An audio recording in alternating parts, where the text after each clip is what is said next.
LEGO Star Wars The Skywalker Saga has been consistently dunked on by many a YouTuber, including myself. Not necessarily because it's bad, but because it failed to live up to a lot of expectations. After making my retrospective on that game, there's something that I've thought about. The Skywalker Saga and the Complete Saga are quite different in their design, but there is at least one thing they share in common: levels. What if we put them head to head? In this contest, I'm going to directly compare each Complete Saga level to its Skywalker Saga's equivalent and see which one I like more. For example, I'm going to play the Complete Saga version of the Darth Maul boss fight, then the Skywalker Saga version of it, and see which one out of the two I would rather play again. This isn't going to be an objective ranking, it's more so which ones I prefer. Feel free to tell me your own opinions in the comments. The main metric I'm going to be using is how much fun I had when playing each level. Anything adjacent to the level, like cutscenes, will only be taken into account in order to break a tie. It's important to note that not every level in the Complete Saga has an equivalent level in the Skywalker Saga, and vice versa, so I'm not going to be looking at the levels that aren't represented in both games. There will also be some levels where I'll have more to say than for others. There will be ones where I say something like, "This is the greatest LEGO level of all time. I was grinning from ear to ear for every second I was playing it. The combat is satisfying, the environments are beautiful, and it perfectly encapsulates the movie. This level is going to be the best man at my wedding." But there will be other levels where I'll be like, both of these levels are pretty good, but this version has a picture of a sentient grape, so I'm choosing this one. In total, there are 24 levels that have versions in both the Complete Saga and the Skywalker Saga. Let's get into it. The first thing I noticed when playing the Skywalker Saga version was that it's in first person, which makes it a lot more difficult. Since the Complete Saga version is in third person, the player has a wider range of view, which I prefer. It matters a lot when... Anyway, you get the point. They both have different layouts, although I'm not really sure which one I prefer. They do share something in common though, that being you can lose the race. I don't know if it's just me, but the Skywalker Saga's version felt a bit more harder to win the race. For the original, as long as you hit most of the speed boosts, you should be fine. But in the new one, it seems like there's more opportunities to lag behind. And you know what the worst part is? If you fail, you have to redo the entire race, as opposed to the Complete Saga where you just have to redo the last lap. Also, this part is kinda annoying.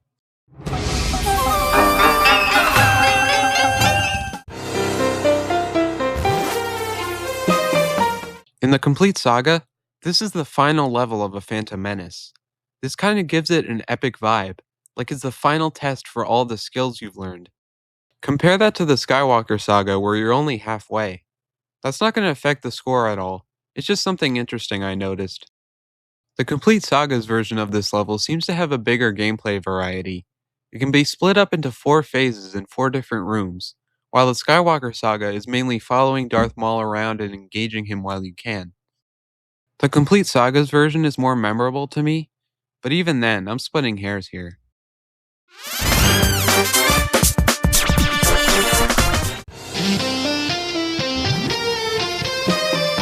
Since this is a bonus level in the Complete Saga, there's no stud meter or mini kits, which gives the Skywalker Saga an early advantage. In that game, this is the first traditional vehicle level. You're given full 3-dimensional movement, as compared to the Complete Saga where you can only move across a 2-dimensional plane. I definitely prefer the Skywalker Saga's approach to vehicle levels, since it feels like I have a lot more freedom. For this level in the Complete Saga specifically, there are a few things I have an issue with. In the first section where you're flying around the top of the ship, you'll have to get torpedoes and blow up a few things. During this part, you're pretty much guaranteed to die once or twice from all the things shooting at you. On top of the cannons, there'll occasionally be a vulture droid that swoops in to hit you without any chance to dodge. Once you destroy all that, you can go inside the ship. It's pretty much the same thing inside, except now you have to get torpedoes from the vulture droids. This part is really annoying since they only drop periodically, so if you miss a torpedo shot, you'll have to wait a few minutes for the next one. That's pretty much what this entire level feels like. Get a torpedo, rinse and repeat.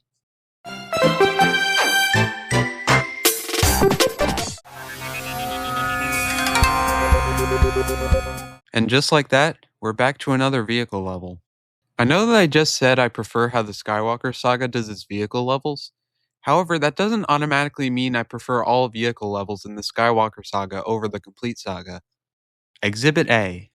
Not only are we forced to be constantly moving forward, but we're also only doing one thing for the entire level, that being shooting at Wessel. When you have one segment of a level that's frustrating for the player, that's one thing, but having the entire level be frustrating is something else.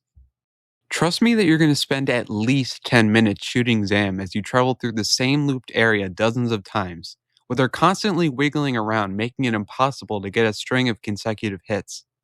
The complete saga version may have annoying parts, but at the very least, there's variation. There are parts where you chase Zam, there are parts where you have to stop and clear a path, and when you actually fight Zam, it's right at the very end and there's nowhere to run.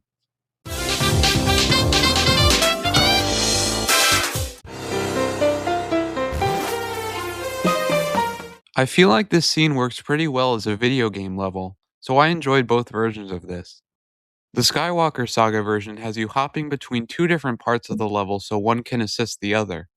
For example, at one point you'll have to switch to C-3PO and R2-D2 to open a door for Anakin and Padme. Compare this to the complete saga where you start out as just Anakin and Padme and then slowly build up your party to include the droids. I do like both of them, but the one thing that puts it over the edge for me is the lengths of both levels. The complete saga one feels overall longer, along with having quite a few side areas to explore. The Skywalker Saga version doesn't really have that, and even just doing a straight shot to the end feels shorter in comparison.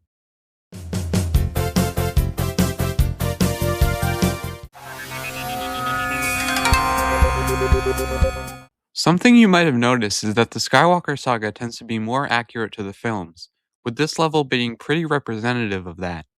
In that version, you break out of the chains near the middle of the arena and proceed to fight the creatures that were meant to eat you before Mace Windu arrives. The complete saga version is a lot different, with the player starting as Mace Windu, then freeing all three characters which are equidistant from each other on the edge of the arena. There is one big issue I have with the Skywalker Saga version. One of the significant parts of the scene during the movie was the fact that they were so overwhelmed with droids that they would have lost without reinforcements. So this level having a manageable amount of droids brings me out of it. Even though the complete saga version is technically less accurate to the scene in the film, it feels closer to the idea of the scene, if that makes sense. If the version of this level from LEGO Star Wars 3 was included in the debate, the other two wouldn't have stood a chance. But since only the complete saga and Skywalker Saga are being compared, the complete saga takes the edge. By the way, would you guys want a LEGO Star Wars 3 retrospective? Let me know in the comments.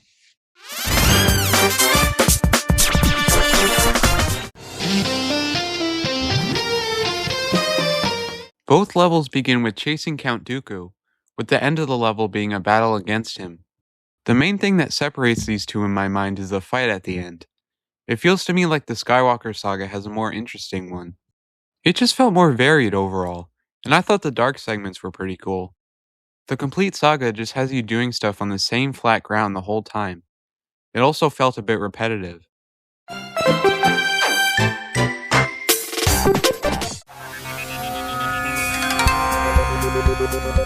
The big difference between these two levels is that the Skywalker Saga version ends right after the Count Dooku fight. My feelings toward this level are similar to how I feel about the Droid Factory level. There's just more to it. Even if I prefer the Count Dooku fight in the Skywalker Saga version, the fact that it makes up such a large chunk of the level stands out to me a lot. The newer version just feels too fast in comparison.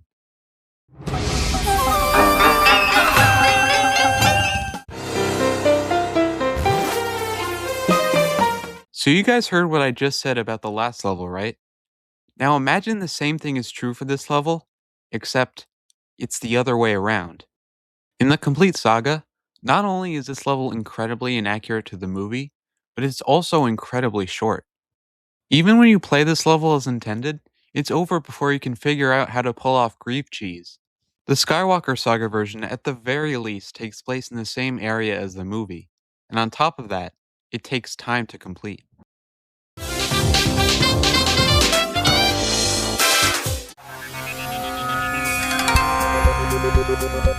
I'm not really sure why they adapted this scene in either game. I wouldn't say it's necessarily a bad scene, but there were a few other scenes that I think would make more sense to be levels, like the Windu versus Palpatine fight. Interestingly enough, that scene didn't get a level in either game. Focusing on the level itself, though, I like both of them overall, so it's going to come down to some minor things. In the complete Saga version, you're able to play the very beginning of the level before Order 66. I like this, since it feels like the calm before the storm. The Skywalker Saga version launches you right into Order 66. Some people might prefer the latter design, but I like the original more. Secondly, I don't really like how Chewbacca controls. I don't really understand why the Scoundrel class even exists in the first place. I feel like most, if not all, characters from that class could just be heroes. But I also don't like the fact that Chewbacca's bowcaster shoots so slowly. I'm not sure if that's canon to how it actually operates, but it was still really annoying to me, especially when I was trying to destroy this walker that had so much health.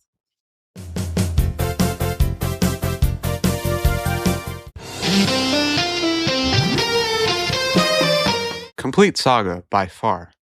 Let me explain why. In the rest of the Complete Saga, there's not really much of a punishment for dying. You might lose some studs that you don't pick up, but overall it involves little risk. This level, though, is essentially your final trial. That's what it was originally intended to be, after all. The fact that there's some type of challenge, some type of risk involved in the platforming makes it completely stand out from the rest of the game. And ending the level by fighting your co-op partner? Incredible. This is something that's rarely done in games, even today. So to see that LEGO Star Wars is a pioneer in this regard is weird to think about. It's almost like the game is saying, alright, now that you're about to finish the game, let's see who the true winner is. I love it. And then there's this. So, in this version, Anakin is a scripted computer just like all the other bosses in the game. When one player is Obi-Wan, the other player has the choice of either C-3PO or R2-D2. What really makes this unfortunate to me is the fact that this version is the one that came after. If it had been the other way around, with the Complete Saga having a traditional boss fight and the Skywalker Saga having both players fight each other, I would probably say that the original wasn't bad, but the new one has a unique addition. But as it is, it's a de-evolution. I'd also say that it isn't much more difficult than the other levels.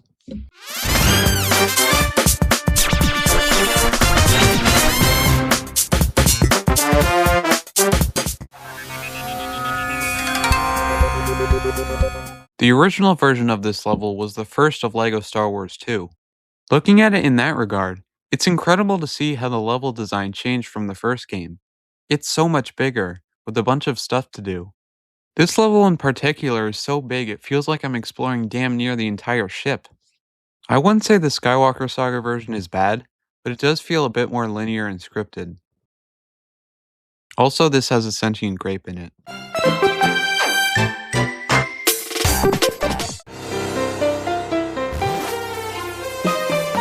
Everything I said about the Complete Saga version of the last level applies to this one as well, although the ending boss fight is kind of annoying. But, ladies and gentlemen, imagine, if you will, if we lived in a world where this level was just the ending part, and it was extended to be really long. Could you imagine what that world would be like? It would be infested with wars, plagues, and spinach sending emails. That would be awful, wouldn't it? Well, guess what, buddy? That's actually the world we live in, with this version of the level being in a game from 2022. You mostly spend your time repairing the Millennium Falcon while protecting the ship from stormtroopers. But man, when that's the entire level and you don't go anywhere else, it just doesn't feel right. Like seriously, you're cooped in this one hangar for probably at least 10 minutes. I didn't even replay this one because I was dreading it so much.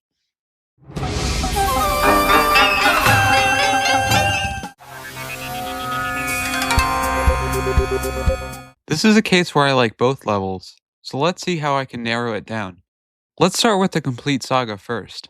Once again, it feels very non-linear and open, but the helmet mechanic can be kind of annoying since you lose it after only being hit once. For the Skywalker Saga, I love the fact that there's multiple ways to do this level. You can try to sneak your way past in a stormtrooper disguise or make Order 66 look like a tea party, It's also pretty funny listening to the stormtroopers banter. This helmet just doesn't sit right. Jeff picked up mine by mistake again, so I gotta have his. Hate to break it to you, but Jeff was on Scarif. You're never getting that helmet back. The boss fight at the end is also short enough to not be annoying for me. This level is a great example of the fact that the charm of the previous games is just as prevalent in the Skywalker Saga. Because of that and the stealth mechanic, I'm giving this one to the Skywalker Saga.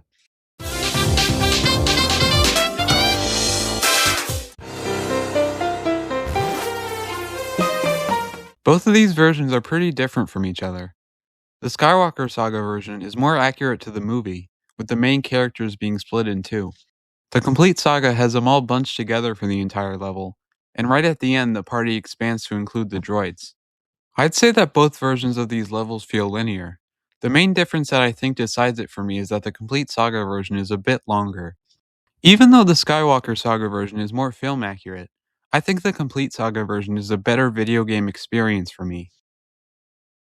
And also the grapes in this one too.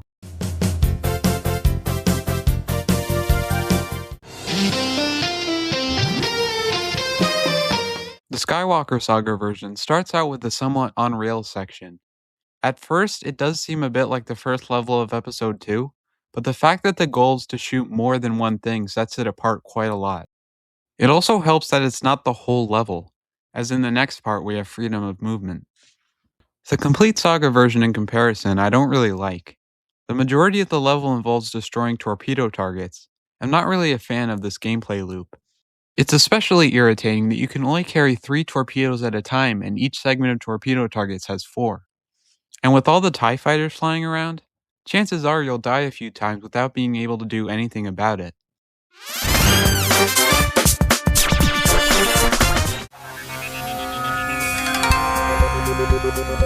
If there's one thing I don't like about the complete saga, it's those damn tow cable vehicle levels. And out of the 2 that exist, Hoth Battle is definitely my least favorite. Not only do you have to avoid the tow cable from blowing up on something random, not only do you have to deal with AT-ATs, which can get back up if you don't finish them off in time, but you also have to deal with these goober probe droids who think it's funny to latch onto your bomb. The final part isn't that fun either. This is overall one of the most frustrating levels in the game for me. In comparison, the Skywalker Saga version is completely different. Combined with the freedom of movement, it feels a lot like I'm fighting in an actual aerial battle. I really enjoyed Star Wars Rogue Squadron, and this level is basically a simplified version of that type of gameplay. My only complaint is that it's a bit short, but you can tell that I like it when my only complaint is that there isn't more of it.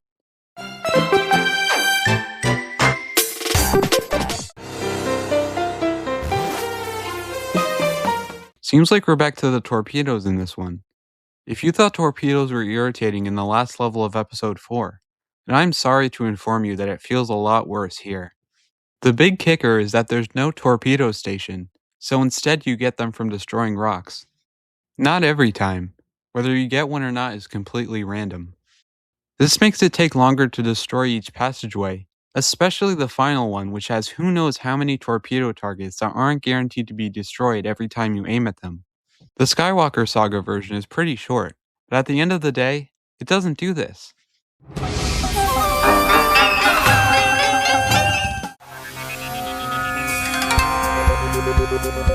Honestly, I don't have much to say for this one. It's yet another example of the complete saga version winning around because it has more.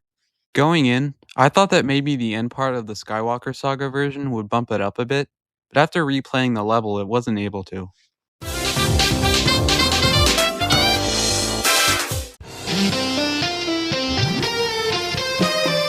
Wow, Episode 5 has really been wild.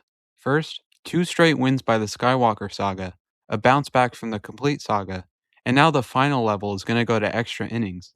Both are pretty linear, pretty short, and essentially a level-long boss fight. Because of this, I think it's going to come down to the phases of the boss fight themselves. The Skywalker Saga has very similar phases, although the first 2 have unique elements, like having to get Luke out of the carbonite chamber. The complete saga version has one more phase than the other, which at first glance might be the decider. The only issue is that one of the phases, being this one, is quite repetitive for me. Although it's not really that long, so it's not too big of a deal. Same with the first phase. But if we look at the Skywalker Saga, those phases have a similar length too. The first tiebreaker I'm going to try is the cutscenes. The Skywalker Saga definitely wins the intro, since the complete saga version doesn't seem to have any humor at all. But I think the outro goes to the complete saga just for having the picture pointing gag alone. So I guess we'll have to find something else to break the tie. One of the other things that's different between these two games is the ordering. In the complete saga, this is the second to last level of episode 5, while in the Skywalker Saga, it's the last episode 5 level overall. Even with playing these levels in that context, I still can't decide. Even though this doesn't cap off episode 5 in the complete saga, the last level of episode 5 in that game still feels like a good conclusion to me.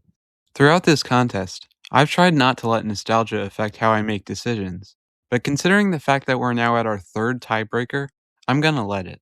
And because of that, the complete saga version is gonna take the point.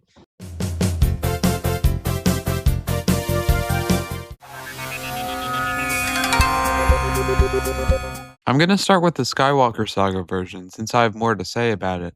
This level has a stealth mechanic just like one of the Death Star levels, but this doesn't feel like a big deal to me when that part of the level only takes like 3 minutes. The second part just feels completely unnecessary.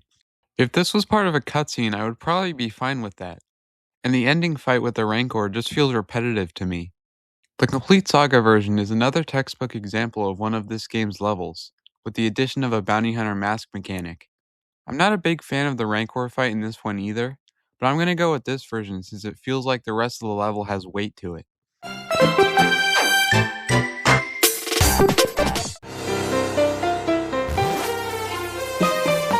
The Skywalker Saga version is notable for starting at the top of the sail barge instead of one of the skiffs. I definitely prefer the complete saga version in this aspect, since it adds a lot more beef to the level. And when I'm talking beef, I'm not talking frozen beef. No, my friends. I'm talking sauteed steak. I don't really have much interest in the Jabba fight either, so the complete saga version once again wins by having more in comparison.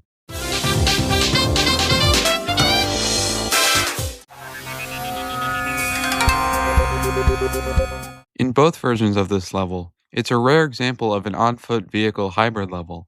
It's also notable since it's the only level in this video that I don't like either version of.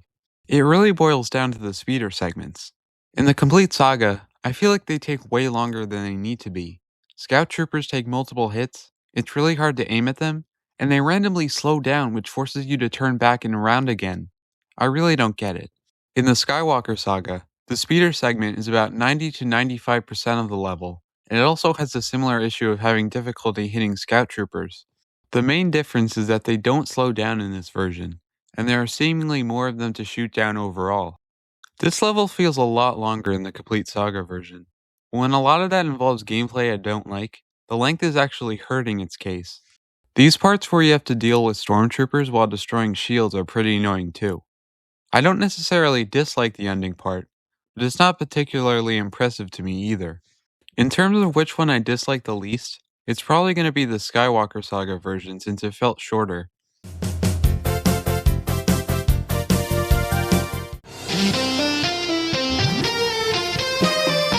Alright, fellas, this is the last level. Will the complete saga add the icing on the cake, or will the Skywalker Saga make one last victory in its defeat? Let's see. The Skywalker Saga has two phases of this level. The first where you fight your co-op partner, and the second where you band together to defeat Palpatine. At first glance, this almost seems like the Skywalker Saga's version of the Darth Vader level, but those two differ quite a bit. First of all, the level doesn't end with you fighting each other, it's only the first half. It can still feel like the battle to determine the true winner, but since it's not the very end, it's less likely to. The complete saga version completely skips that part and just has Palpatine throw hands with Luke without a second thought. This version of the level feels pretty short, although the same is true for the Skywalker Saga version, even with the first half included.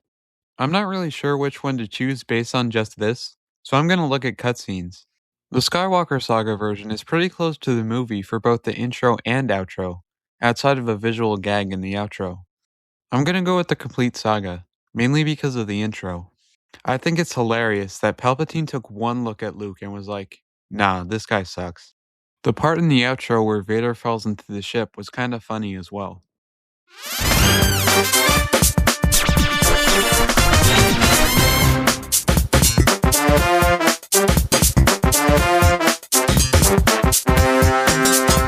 Well folks, we've made it to the end. After 24 rounds, the complete saga wins, 16-8. That's a 2-to-1 ratio, and I doubt many people are surprised, including me. But I don't think it should go unnoticed that the Skywalker Saga didn't go out without a fight. I think that if the Skywalker Saga focused more on levels instead of the open world, it could have swept the contest. Anyway, why don't we dive deeper into the results? For the prequel levels, the complete saga won by a wide margin, 8-3. For the original trilogy, the complete saga still won, but by a lesser margin, 8-5. The best episode for the Skywalker Saga was The Empire Strikes Back, where it won 2 out of 4 rounds. The complete saga's best was a tie between 2, 3, and 6, with 3 out of 4 won. The Skywalker Saga was able to win the majority of vehicle levels, winning 4 out of 6, with the complete saga winning the majority of on-foot levels, winning 14 out of 17. The Skywalker Saga won the only hybrid level. When I first came up for the idea for this video, I wasn't sure if the Skywalker Saga would even be able to win one round, but it looks like I was proven wrong. Thanks for watching.